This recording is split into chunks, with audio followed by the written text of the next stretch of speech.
잠깐 기도하겠습니다.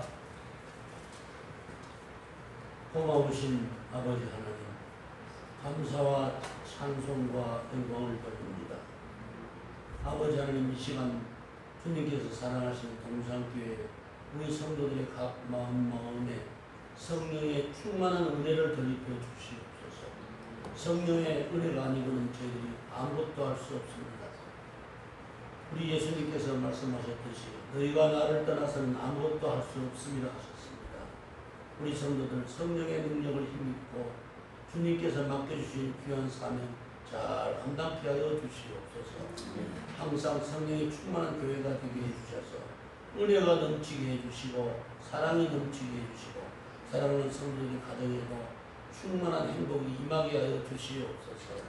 아버지, 이 시간도 말씀을 전할 때 오직 주님께서 성령의 능력을 덧입혀 주시고 귀한 말씀이 성도들의 마음에 신실하게 증거되도록 인도하여 주시옵소서. 예수님의 이름으로 기도합니다. 아멘. 바리새인과 사두개인들이 예수님을 찾아와서 이렇게 요구했습니다.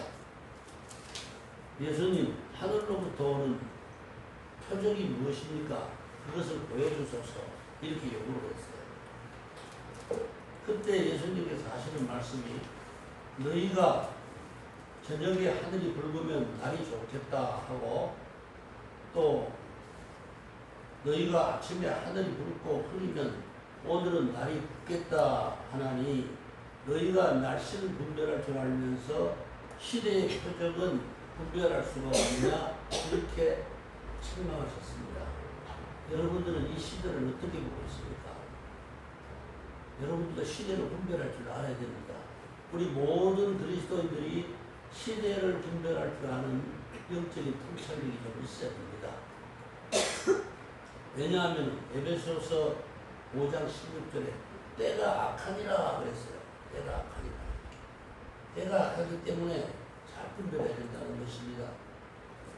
하나님께서 죄악이 만연한 이 세상에 언제 어떻게 이 세상에 심판을 하실지 어떠한 재앙을 내리실지 진노의 재앙입니다.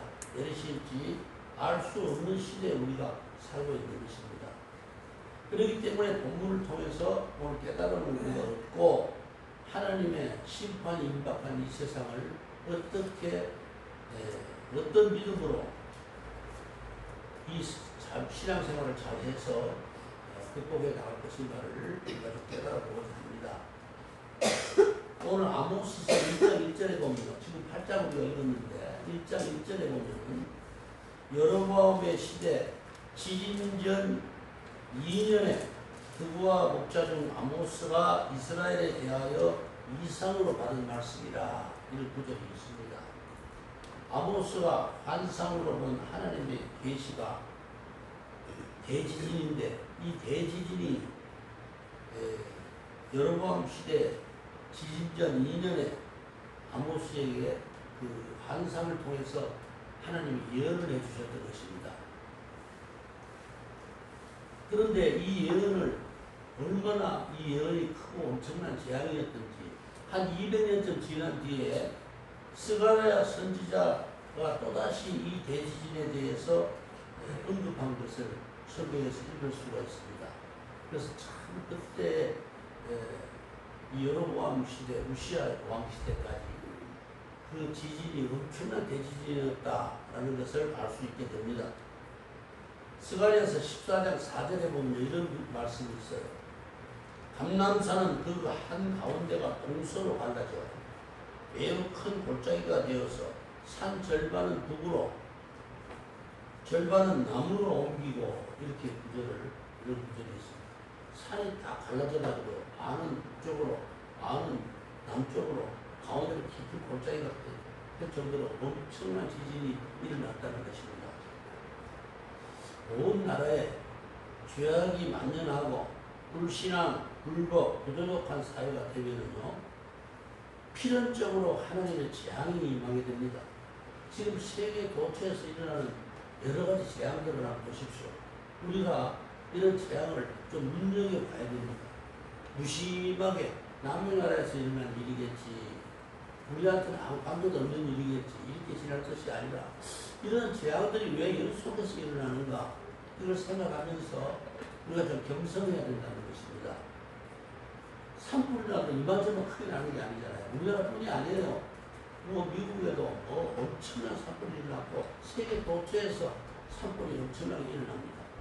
그뿐입니까? 전쟁, 대지진, 대홍수, 세계 도처에서 거전에 볼 수 없었던 그런 재앙들이 연속해서 일어나고 있습니다. 이것이 그냥 우연이 아니라 필연이라는 것입니다. 이렇게 죄악이 만연하면 하나님께서 반드시 이런 재앙을 내린다는 거예요. 이것을 오늘 본문을 통해서 우리가 좀 깨달아 보려고 합니다. 아모스가 누군지 아십니까? 이사야 선지자의 아버지입니다. 이사야 선지자 아버지가 이 아모스예요. 베들레헴 남쪽 두보와 고원지대에서 목축을 하면서 목나무를 재배하던 아주 평범한 목자였고 농부였습니다. 그런데 이런 평범한 사람한테 하나님께서 어느 날 이렇게 환상을 보여주시면서 이렇게 앞으로 일어날 일에 대해서 그 예언을 하신 것입니다. 공동체의 지도자가 되려고 하면은 좀 탁월한 재능이 있거나 또는 아주 훌륭한 리더십을 가진 자라야 됩니다. 그런데 하나님의 일에는 전혀 그렇지 않을 것 같습니다. 왜냐하면 아모스가 너무나 평범한 목자였고 농부였거든요. 뭐 탁월한 뭐가 없었어요. 또 뭐 율법의 전문적인 교육을 받은 분도 아닙니다. 그러나 이 아모스 선지자가 평소 일상생활 중에서도 항상 하나님을 경외하면서 섬기던 그런 사람이었습니다. 우리들과 똑같은 사람이었어요. 여러분들도 모반 중에 세상 사람과 구별되게 하나님 잘 섬기면서 신앙생활 잘하고 있지 않아요? 하나님의 계시가 그런 사람한테 옵니다. 반드시 뭐 특별한 사람한테만 하나님의 계시가 주어지는 것이 아니라는 것입니다. 하나님께서 우리를 하나님의 자녀로 택하시고 복음의 사명을 주신 것도 그와 같습니다. 아모스한테 계시를 주신 것처럼 우리들에게도 그런 계시를 주시는 것입니다. 우리에게 무슨 특별한 재능이나 뭐 어떤 탁월한 능력이 있습니까? 우리도 없습니다. 아모스와 같습니다. 확신이 높지도 않습니다. 그렇기 때문에 고린도전서 1장 26절에 보면 형제들아 너희를 부르심을 보라. 육체를 따라 지혜로운 자가 많지 아니하며 능한 자가 많지 아니하며 문벌 좋은 자가 많지 아니하도다. 이렇게 말씀하십니다. 우리들 지금 그렇잖아요. 우리들이 뭐 큰 가문에서 태어났어요. 우리들이 뭐 특별하게 무슨 재능이 있어요. 그렇지만 세상 사람들과 좀 다르게 우리를 불러주셔서 하나님 자녀로 삼아주시고 또 특별한 사명을 우리들에게 주셨습니다. 하나님 잘 섬기는 사명. 오늘 예배 드리는 것도 사명 안 받으면 우리가 읽지 못해요. 사명 받았기 때문에 나와서 예배드리면서 하나님께 영광을 돌리고 있는 것입니다. 우리가 꼭 무슨 특별한 일을 해야만 하나님의 일을 하는 게 아니죠.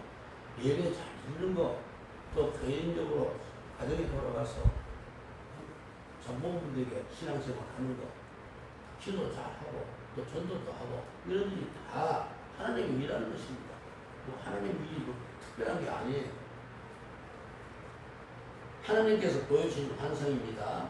아모스 오늘 본문 8장 1절에서 2절에 보니까 보라 여름 과일 한 광줄이니라. 그가 말씀하시되 아모스야 네가 무엇을 보느냐. 내가 이르되 여름과 과일 한 광줄이니이다. 이때 함에 여호와께서 내게 이르시되 내 백성 이스라엘의 끝이 이르렀은즉 내가 다시는 그를 용서하지 아니하리니. 이런 구절이 나옵니다. 여름 과일은요 8, 9월에 수확하는 과실입니다. 잘 익은 과일 한 광줄이 내 환상을 보여주셨다.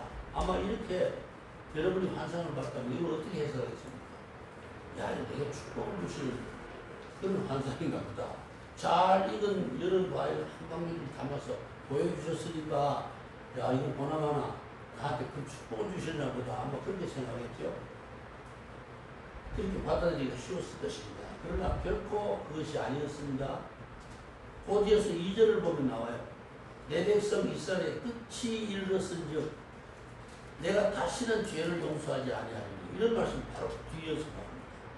그러니까 무슨 축복의 환란이 아니에요. 전혀. 왜냐하면 광주리에 담긴 이런 과일은 끈물입니다. 끈물. 잘 알고 가시는 끈물입니다. 완전히 익은 상태의 과일은 곧 상하기 쉬운 것입니다. 시들어가잖아요. 더 이상 보존 가치가 없는 과실인 것입니다. 그렇기 때문에 이 환상은 무엇을 의미하느냐?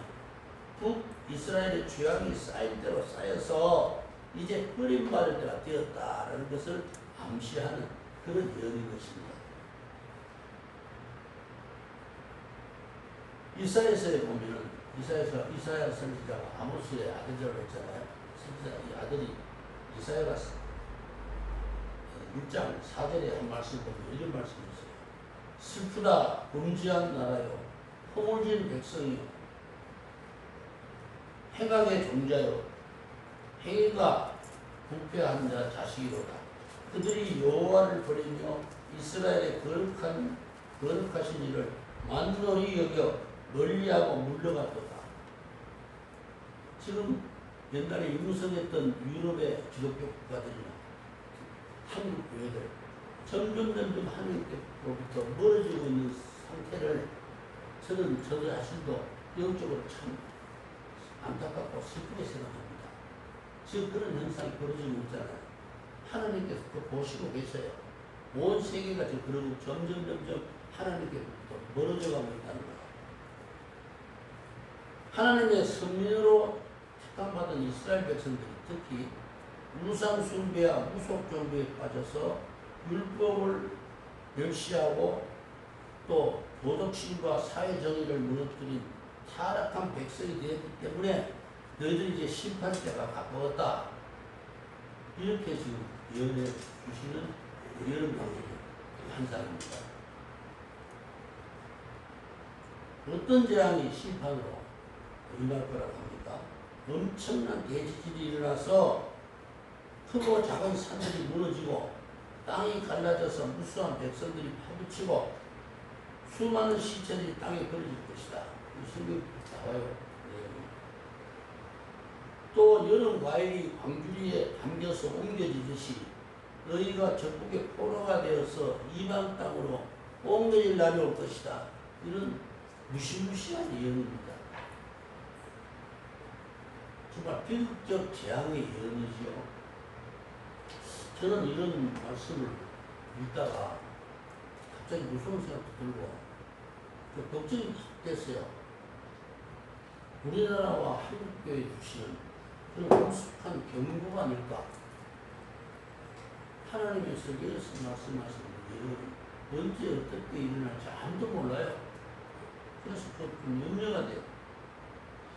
우리나라에 뭐 좀 특별한 재난은 없습니다. 그렇지만은 북이스라엘이 여로보암 이때와 같이, 여로보암 시대 때와 같이 사회적으로 좀 굉장히 불법과 불의가 만연하고 도덕성도 무너지고 윤리관도 무너지고 있기 때문에 요즘에 윤리관도 너무나 많이 무너졌어요. 도덕성도 없어지고. 요새 젊은 사람들 보면 저는 겁나요. 노인들은요, 젊은 사람들 함부로 이야기하면 큰일 나는 소리 뭐 어떤 때는 맞아요. 중학생들한테. 이런 세상이 됐어요. 아, 엉망진창이에요, 지금. 엘리베이터에서 앞에서 누가 담배를 피길래 제가 젊은 사람, 아니, 엘리베이터 앞에서 담배 피우면 어떻게 해요? 다른 사람들 달려가는 거예요. 눈을 막 흘리면서 아래로 쳐다보는데, 아, 내가 옛날 같으면 뭐 젊은서 같으면 얼마든지 상대주겠는데, 다 늙어서 무슨 힘이 있어요? 그리고 겁이 나. 무슨 짓을 할지 몰라요. 늙은 사람. 이제 또 도덕 이런 거 없어요. 이게 뭐냐 하면 우리나라가 조심해야 될 때라 이거야. 우리나라가 좀 조심해야 된다. 언제 어떻게 하나님의 재앙이 임할지. 종말의 심판 말고도요.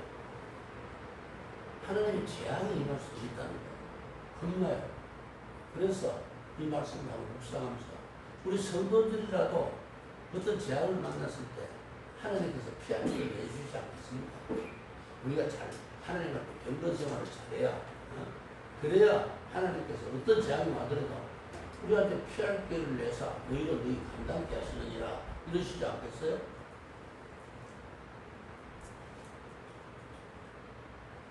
기독교인들의 수도 해마다 줄어들고 있습니다. 해마다. 교회들이 점점 세속화 현상을 보이고 있어서 저는 마치 배에 큰 구멍이 나서 침몰하는 그런 현상과 같다. 이런 생각을 해봤어요. 교회들이 점점 구멍난 배처럼 가라앉고 있는 것 같아요. 교회들도 다, 우리 교회도 많이 지금 비어있는 것 같은 느낌을 가끔 받거든요. 이런 현상에 휘말리면 안 됩니다. 우리들은. 옛날에 교회들과 같지 않아요. 저 70년대나 60년대, 70년대, 80년대 그때 교회들과 같지 않아요. 그래서 기도나 성경 읽기나 전도나 또는 뭐 예배드리는 일이나 열정이 옛날 같지 않은 것 같습니다. 점점 식어요. 점점 식어서 요새는 교회에 천만 명씩 돌아요. 교회가 들어오면 따뜻하고 막 사랑이 넘치고 온정이 있고 서로 성도 간에 화기애애하게 웃고 즐기면서 아주 기분 좋고 행복한 교회가 돼야 되는데 맹맹한 교회들이 많아요. 우리 교회가 그렇다는 게 아니라 다른 교회도 그런 교회가 많아요. 그러니까 그걸 갖다가 예사로 볼 일이 아니에요. 여러분들 아주 냉정하게 봤을 때 이 문제가 있다. 이 시대가 참 말세적 교회 현상을 띠고 있구나. 이런 느낌을 받습니다. 교회들에게서도 지금 재정비, 윤리 문제, 도덕성 문제로 인해서 사회적인 지탄을 받는 교회들이 더러 많지 않아요? 교회들마다 전도를 해보니까 저도 남자로 전도를 하는데 해보면 내 교회 뭐 나가봤더니 막 싸우고 장로들이 몇 살짜리라고 이런 이야기 또 문제예요. 전도하기가 참 민망할 정도로 그런 이야기를 많이 합니다. 어떻게 하다 교회가 이렇게 됐죠? 전혀 안 그렇습니다. 오늘날 교회 현상을 보면 정말 안타까운 그게 없어요. 라오디게아 교회 예수님이 어떻게 말씀하셨어요? 이 말세 교회의 상징이거든요. 라오디게아 교회가. 네가 차든지 뜨겁든지 하기를 원하노라. 네가 이같이 미지근하여 뜨겁지도 아니하고 차지도 아니하니 내 입에서 너를 토하여 버리리라. 나는 부자라 부유하여 부족한 것이 없다 하나 네 곤고한 것과 가련한 것과 가난한 것과 늙은 것과 벌거벗은 것을 알지 못하는 우리 사는 거는 다들 편해요. 옛날 같지 않아요. 나는 부자라 부족한 것이 없다 이러지만 우리 주님이 보실 때는 네가 부족한 것이 없다 하지만은 네가 곤고한 것과 가련한 것과 가난한 것과 늙는 것과 벌거벗은 것을 알지 못하는구나 이 말씀이잖아요. 그렇기 때문에요. 우리 그리스도인은 항상 자기 신앙의 좌표를 좀 입을 수 있어야 됩니다. 신앙이다. 내가 지금 신앙의 위치가 어디쯤 있는가 이거를 체크를 좀 해볼 필요가 있어요. 여러분들의 신앙은 각자 어떻게 생각합니까? 어느 지점에 와 있어요? 내 신앙의 위치가 지금 좀 어디에 있는가? 내 신앙 상태는 어떤가? 한 번씩 가끔 자가 진단을 좀 해볼 필요가 있어요. 나는 주님과 동행하는가? 그거 한번 물어보았어요. 열심히 텔레비를 보면서 친구분 오락부로 나와서 신나게 보다가도 내가 지금 오늘 그래도 성경을 한 줄이라도 읽고 지금 해가지고 텔레비에 벌써 삐뚤거리고 있는 거야. 이런 생각 한 번쯤 해볼 필요도 있잖아요. 내가 너무 주님과 멀어져 있나? 이런 것도 한번 생각해 봐야 됩니다. 그래서 무엇이 부족한지, 무엇이 내가 하나님으로부터 얼마나 멀어져 있는지, 이걸 한번 깨달아 볼 필요가 있다는 거죠. 그것이 개인적으로도 하나님의 제한을 피하는 방법이기 때문입니다. 나도 그 헛발 잡고 들기 시작하면요. 언제 어떻게 무슨 일 당할지 모르잖아요. 어? 하나님이 심판적 성격으로 내한테 어떤 개인적 재난이나 이런 걸 주실지 어떻게 알아요? 그건 알 수 없어요.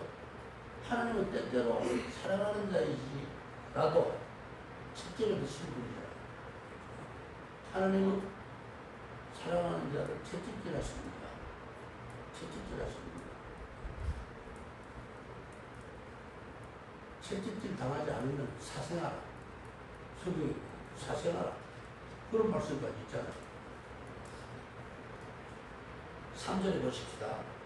그날에 궁전의 노래가 애곡으로 변할 것이며 곳곳에 시체가 많아서 사람이 잠잠히 그 시체들을 내어버리리라. 주 여호와의 말씀이니라. 이 여러 번 무시라 방식의 이야기입니다. 이스라엘 백성들이 자기들의 불신앙적인 삶과 죄악에 대해서 무감각했던 결과가 얼마나 비참한 재앙을 가져왔는가라는 것입니다. 무심하게 지나갔어요. 하루하루를. 편안하게만 지나갔어요. 북이스라엘 말기 대지진이 2년 전부터 그런 현상이 많았어요.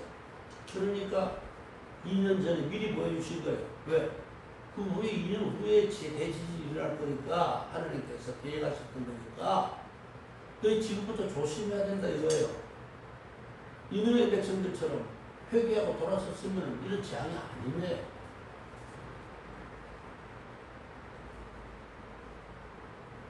호화로운 잔치를 열고 흥겹게 부르던 노래가 장성곡으로 바뀔 것이다 라는 거예요. 은혜의 날들에 감사하지 아니하고 찬송을 잊어버린 결과로 얼마나 무서운 재앙이 임했습니까? 엄청난 대지진으로 곳곳에 시체가 버려진다 했습니다. 정말 오늘날도 세계 도처에서 일어나는 일들을 보면 정말 무섭습니다. 아까도 잠시 말씀드렸습니다. 전쟁, 곳곳에서 전쟁이 터지고 있어요. 지도자들이 전쟁을 좋아하는 것 같아요. 그 지도자들이 전쟁을 막으려고 하지 않고 전쟁을 일으키고 있어요. 지금 트럼프 보세요. 세계 최강국이라는데 그거 느닷없이 막 이런 갖다 때리죠. 이스라엘은 합병하지. 우크라이나하고 러시아하고 지금 엄청난 전쟁이 지금 3년 이상 계속되고 있어요. 그 국민들만 생각해봐요. 국민들이 괴롭겠어요. 어린애들까지 막 죽여요. 병원까지 막 합병하고 너무 무서워요.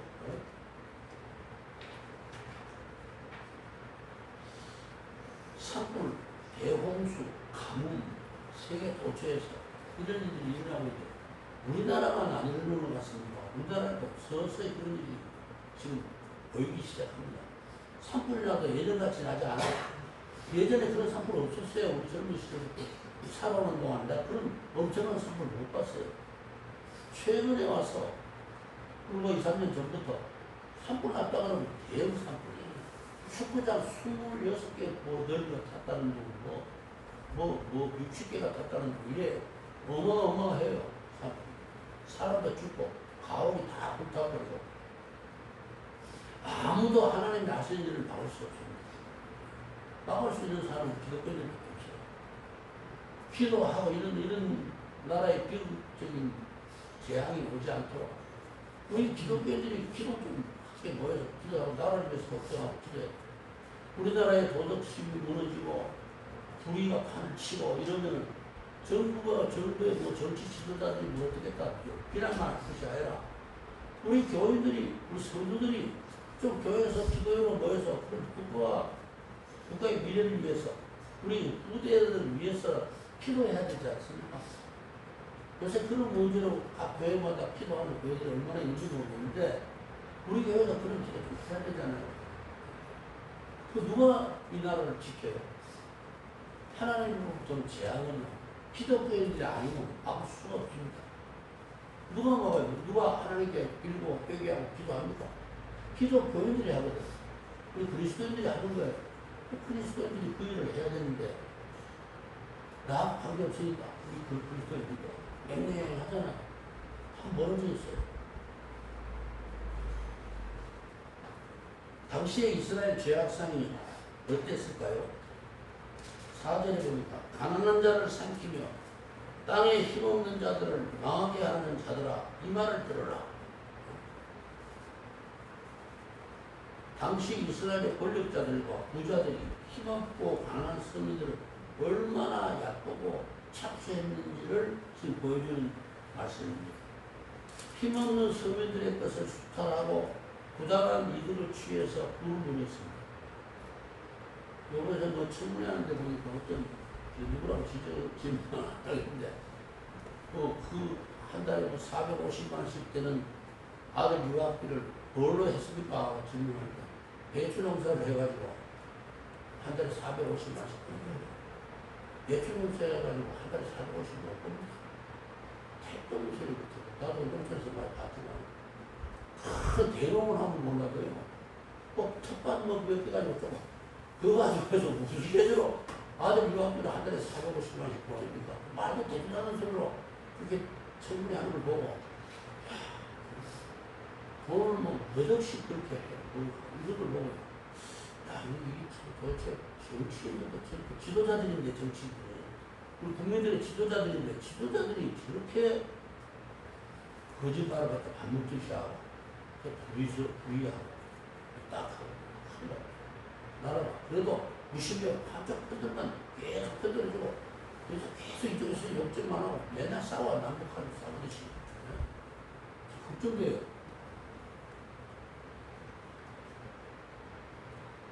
선량한 사람들을 쏘이고 부당한 이득을 가로채는 악한 자들이 우리나라에 얼마나 지금 말썽이는지 모릅니다. 전세 사기치는 거 내가 참 나쁜 사람들 중에 나쁜 사람이라고 그 평생 놀아야 되고 전세돈 뭐 전세 살 수도 있는데 그거를 갖다 사기를 쳐가지고 전세 사기를 쳐가지고 할 때도 올 때도 없이 만드는 이런 악한 자들이 지금 얼마나 많아요. 전세 사기 치는 사람들. 주가를 조작해가지고 서민들이 그 돈이 필요해서 좀 벌어보려고 그 주가를 조작해가지고 그거를 그 가치해가지고 그렇게 돈 챙기고 이런 짓들을 하고 있다 이 말이죠. 부정부패가 아주 우리나라에서 파헤치고 있습니다. 요즘 정직한 사회가 될 수 없어요. 우리 기독교인들이 지금 앞장서야 하는데 기독교인들도 거기에 평범한 사람들이 많아요. 반갑습니다.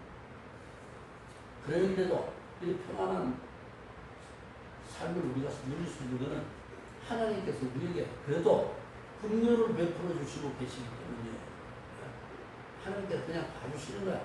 참고 그래도 빨리 너희들이 돌아와라. 그리스도인들아 너희들이 기도해라. 좀 기다리고 계시는 것 같아요. 기독교 복음 침례 회장으로 있으면서 한강 유람선 사업에 그 세목으로 회장하면서 유병헌 이야기, 유병헌 남이 뛰어납니까? 유병헌 2014년 4월에 세월호 침몰 사고로 499명이 죽고 299명이 숨지고 5명이 실종된 이 해난 사고를 내고 도망을 다니다가 그 어떻게 죽는지 압니까? 순천에 한 매실밭에서 변사체를 발견했어요. 그 죽었어요. 이제 유병헌입니다. 5절에 보니까 너희가 이르기를 월삭이 언제 지나서 우리가 곡식을 팔며 안식일이 언제나 지나서 우리가 밀을 내게 할고 에바를 잡게 하고 세계를 크게 하여 거짓적으로 속이며 오자리. 이게 무슨 말이냐? 이스라엘 백성들이 절기나 안식일에 매매를 하거나 또는 노동을 하지 말아야 한다는 오랫동안의 관습을 지켜왔지만은 여로보암 시대에 와서는 안식일에 장사하면은 더 많은 소득을 올 수 있다는 탐심에서 율법의 안식일 관습을 무시했습니다. 이게 무슨 말입니까? 오늘날 장사하려고 좀 득 좀 더 보려고 소득을 좀 더 올려고 안식일 주일 성수 관습을 무시해버렸다 이 뜻이에요. 주일 성수하는 일을 너무 이제 태만하게 생각해요. 예전같지 않아요. 저는요, 초신자, 집사 때, 교회에서 가르치는 대로 하려고 했었어요. 목사님도 가르치는 대로. 그래서 어딜 나갔다가 택시 타고 가야 되는데 주일날 돈 쓰지 말라고 그랬어요. 목사님. 그 저도 한 번을 가요. 목사님 나 부득이 택시를 좀 타야 되는데 이제 돈 제가 없습니다. 내가 그만큼 단순했어요. 정직하게. 목사님 이 사람은 뭐 알아서 하고 알아서 하고 그렇게 뭐 생각을 갖고 있으면 되지 이러면서 그래 그냥 타고 들어오게 그런 말씀하셨어요. 주일 선수의 전통적 관습을 하찮게 여기고 주일에도 그냥 할 수밖에 없습니다. 이렇게 하는 경우가 많아졌습니다. 대구에 제가 서울교회라고 다닐 때 6일 만들어간 집사님이 있어요. 제가 전에 한번 이야기했을 거예요. 상호가 6일만 돼요. 왜냐면 6일 동안 힘써 일하고 주일은 놀겠다. 이 뜻으로 간파를 아예 6일 만들어서 아무 장사 잘 됐어요. 그분이 그 장사가 잘 됐는데 세상 없이 안 해. 근데 나중에 물어보니까 6일 동안 장사하니까 그게 나중에 주일날 장사하는 사람은 만족도가 되고 그래서 우리 매출에서 독특하는 거예요. 그러니까 나 믿는다는 거예요. 더 많이 주실 줄 믿는다. 주일날 올 손님이 토요일날은 안 오겠습니까? 월요일날 안 오겠습니까? 그 믿음이 언제는 보니까 상관없다는 거예요. 자, 에바를 작게 하여 세계를 크게 하며 거짓 종을 속이며 은으로 힘없는 자를 사서 신앙벌레로 가난한 자를 사며 찌꺼기 밀을 팔자 하는 노가 오리터래. 장사꾼들이요 부패를 재는 단위가 에바고 근데 무게를 재는 단위가 세겔입니다. 이 세겔을 속이는 수법으로 시민들의 돈을 사취했다는 것이죠. 제 예전에 20살 때 아르바이트를 대구에서 합성상이라고 거기 큰 건어물 도가라고 도매상 거기서 아르바이트를 좀 하는 일이 있었어요. 근데 거기 새우젓, 김장찌개로 새우젓을 엄청나게 팔잖아요.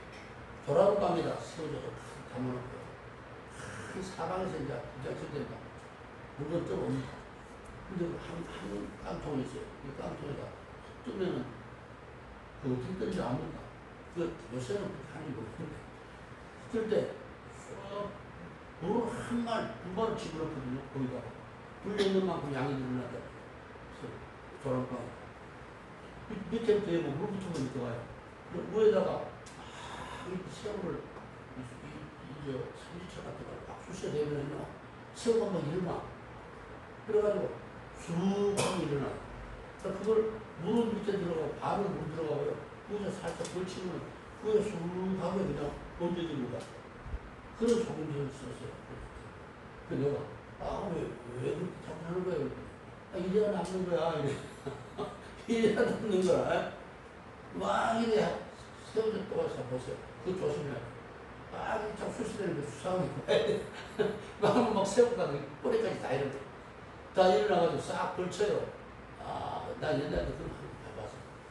이게 예반을 속이고 이거 세계를 속이는 것과 마찬가지. 그리고 인신매매를 하는 추악한 짓도 당연하게 여겼다는 것입니다. 가증스럽게도 한편으로는 하나님께 제사를 드리면서 예물도 바쳤습니다. 그런 사람들이 장사할 때는 그래 사람을 속였다는 거예요. 이게 도대체 무슨 신앙이 그렇습니까? 부정부패해가지고 돈 번다고 교회 나간다고 하는 사람이 부정부패해서 번 돈으로 가지고 11조 받았다. 하나님은 그런 11조 받으실까요? 남의 것 착취하고 남의 것 속여가지고 번 돈 가지고 11조 들고 다 드리고 하나님께 흘거 드리고 다 드린다. 그게 도대체 무슨 신앙이 그러냐 이 말이에요. 응? 하나님을 공경하는 마음에서 그 사람들이 바친 게 아닙니다. 자기들이 하나님께 드린 예배를 무시했다가 혹시나 하나님께로부터 제약을 받지 않을까 두려움에서 그렇게 합니다. 그렇게 한 것이 그런 의미 때문에 하는 거예요. 은으로 힘없는 자를 사며 신앙벌레로 가난한 자를 사며 찌꺼기 밀을 팔지 않은 거다. 원래 이스라엘 백성들한테는요 동족을 돈으로 사서 노예를 사는 그런 악한 습관이 없었습니다. 그런데 이 여로보암 시대에 와가서는 빚을 갚지 못하는 그런 가난한 자들한테 고작 신발 한 걸레 값을 주고 노예로 사들였다 이거예요. 그렇게 악했어요. 하나님의 백성들이잖아요. 이 유태인들이 요거도 묻는 이유가 세계 각국에서 유태인들 싫어하는 민족들이 많잖아요. 그 왜 싫어하냐? 그런 나쁜 가슴이 남아있기 때문에 그 외국 같은 데 가서도 그런 짓을 가끔 하니까 유태인들이 요거도 묻는 거예요. 유대인들이 요거도 묻는 짓이 다 이유가 있어요. 예, 그래서 하나님께서 재앙을 내리셨는데 그것이 여로보암 말기 우시아 왕 때, 그 다음에 우시아 왕 때 발생한 대지진입니다. 내가 그들의 모든 행위를 절대로 잊지 아니하리라 하셨나니 이로 말미암아 7, 8절에 땅이 떨지 아니하겠으며 그 가운데 모든 주민이 애통하지 않겠느냐 온 땅이 강이 넘침같이 솟아오르며 애국 강같이 뛰놀다가 낮아지리라. 강이 막 물바닥에서 뒤집어지고 막 산이 무너지고 갈라지고 그걸 말하는 거죠. 하나님은 악행을 그냥 묵과하시거나 잊어버리는 분이 아닙니다. 반드시 기억했다가 하나님 기억하셨다가 반드시 되갚아 주십니다. 이게 하나님의 법칙이거든요. 그러니까 조심해야 되는 거예요.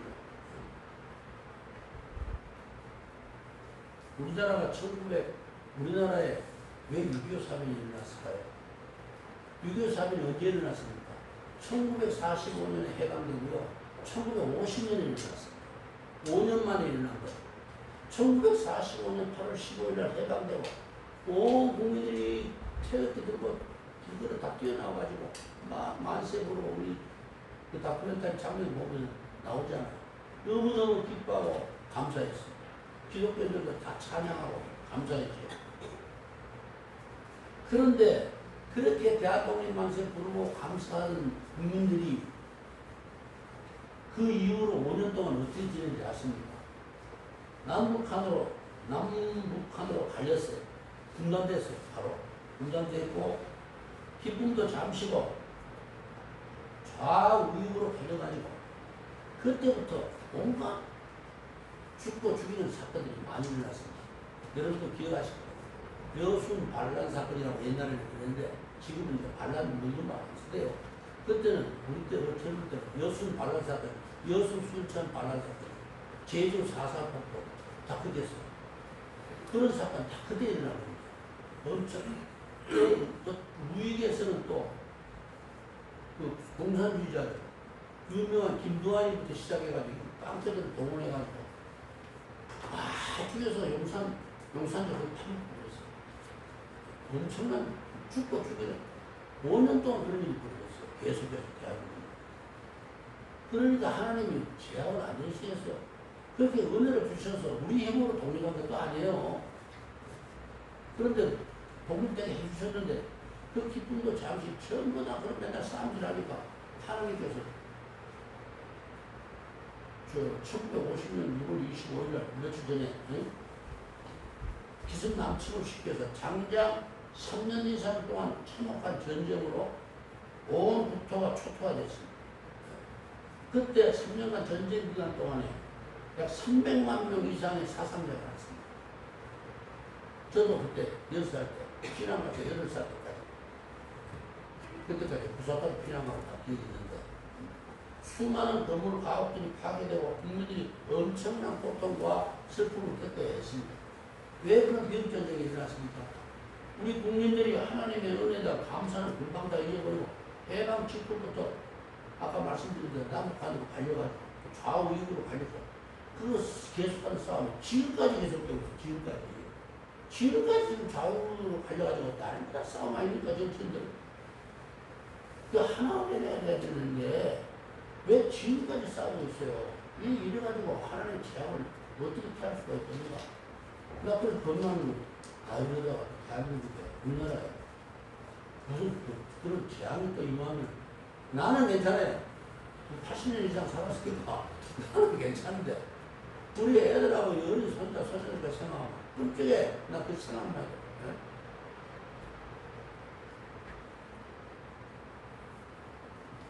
6.25 전쟁이 발발한 후에 3년 동안 어떻게 사는지 압니까?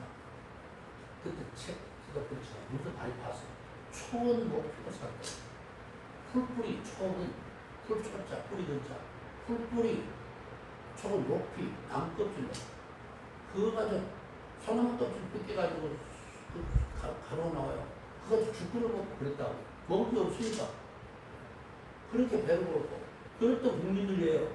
이만큼 잘 살게 됐잖아요. 이만큼.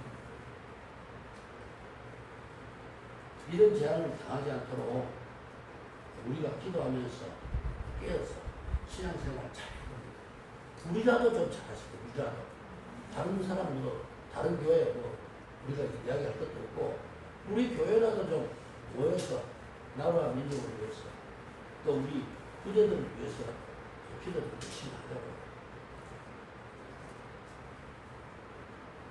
너희 절기를 내 통으로, 10절에 너희 모든 노래를 애곡으로 변하게 하며 모든 사람을 굵은 배로 허리를 동이게 하며 모든 머리를 대머리가 되게 하며 독자의 죽음으로 말미암아 애통하게 하게 하며 결국은 오늘 건강한 날과 같게 하리라. 절기나 안식일을 장례식 날과 같이 만들겠다. 휴일을 갖다가 슬픔의 날로 만들겠다. 6.25 전쟁이 무슨 요일에 일어났습니까? 휴일이었습니다. 휴일. 진주만 공격으로 미국과 일본하고 전쟁이 끝에부터 태평양 전쟁이 일어났는데 이게 언제 일어나면 휴일날 아침에 일어났습니다. 휴일날을 이것도 성경의 예언과 같아요. 너희 절기를 애통으로 모든 노래를 애곡으로 바뀌게 합니다. 주일을 갖다 무시했더니 주일날 하나님 재앙을 내리신 거예요. 그런 얘기가 우리 개인적으로도 마찬가지예요. 주일을 그렇게 우습게 하면 하나님 재앙이 언제 어떻게 임할지 알 수 없어요. 그리고 하나님 믿는 사람이라도 그런 재앙을 피할 줄 알아야 돼요. 재앙에서 벗어나는 길 알아야 돼요. 주 여호와의 말씀이라 날이 이를지라 내가 기근을 땅에 보내리니 양식이 없어 주림이 아니니 물이 없어 바람이 아니니 여호와의 말씀을 듣지 못한 기근이 심판의 결과가 단지 고통과 슬픔과 굶주림만이 아니다라는 겁니다. 가장 중요한 것은 하나님과의 관계가 단절돼가지고 세상에 제일 불쌍한 사람이 하나님과의 관계가 단절된 사람입니다. 사이가 끊어진 사람입니다. 하나님이 전혀 관여하지도 않고 나 너 모르겠다는 사람, 이 사람들이 제일 불행한 사람들이다 이 말이에요. 그것은 무슨 뜻이냐면 은혜의 날이 끝난 사람들이다 이 말이에요. 하나님이 베푸시는 은혜를 전혀 받지 못하는 사람이다 이 뜻이에요. 세상의 어떤 고통보다도 하나님 말씀을 듣지 못하는 영적 비관의 날들이 가장 고통스러운 날들이 될 것이다. 여기 이런 말씀을 하고 있는 것입니다. 때가 갑니다. 믿음 생활 잘해야 됩니다. 우리가 하나님 말씀 듣는 것을 큰 축복을 알아야 돼요. 아우슈비츠 수용소에 들어갔던 사람 하나님 말씀을 못 들으니까 서로가 그 포로 수용소에 갇혀서 그때 아우슈비츠에서 죽은 사람이 400만 명 400만 명인데 전체적으로 600만 명이 작살당했잖아요. 아우슈비츠 수용소에 죽었는데 성경 말씀이 누가 들을 수가 있어요? 그 나치사들 다 갇혀가지고. 그러니까 어떤 사람이 기억나는 하나님 말씀을 주께서 이 말씀을 하셨어요. 하면서 기억나는 걸 한마디 하면 그걸 다 벽에다 새기고 또 머릿속에 남기하고 그래서 그 말씀을 가지고 버텨나갔어요.